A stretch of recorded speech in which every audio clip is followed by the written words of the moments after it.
Hey guys, come on into my kitchen. I'm going to prepare tuna fish salad. Oh yeah, made Sheila's Creations way. Come on in and let's get started. All right, so we got our 4-pound and 2.5 ounces of Starkisttuna. We're going to drain the liquid off of that tuna once I open that can. And then we already have 10 boiled eggs.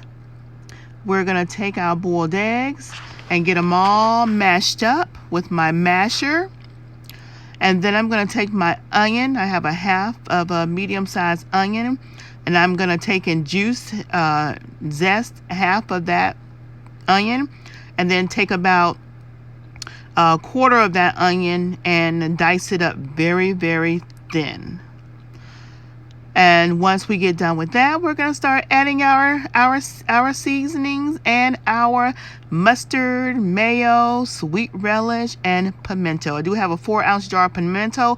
I'm only going to add 2 ounces of that pimento.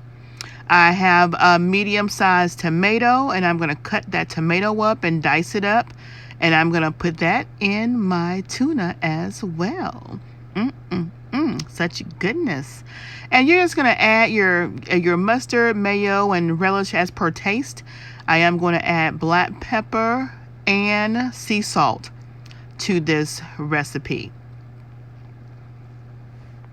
And we're just going to make sure we get everything mixed up and everything combined.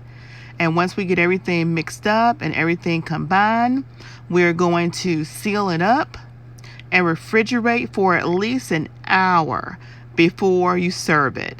That way all the flavors and everything that you put in it is all merry.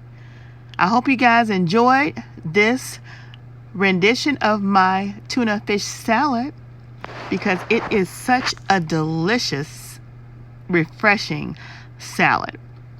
And hit me in the comment section below. If you haven't already, subscribe to my channel and turn that red button gray, and we upload videos every day. So be prepared. Also, as you see the mixture that I just made up. Now, once I've made that mixture up, that's the first thing I make up. And then I add my tuna to that. So the first thing you're going to do before you do anything with the tuna, as far as adding it in, you're going to mix up all your flavoring, all your seasonings, all of your mustard, mayos, everything that you're going to put in your tuna salad. You want to get all that incorporated before you add your tuna to it. And this is this is kind of similar to the same way that I make my potato salad, same way I make my egg salad. I make my tuna salad the same way. I add my tuna last and get it all blended. All right, so we'll see you guys back at the table once I pull it out of the refrigerator. Oh, yeah. Thank you, guys. I appreciate you guys being here and watching and looking at how I do my tuna fish recipe. Oh, yeah.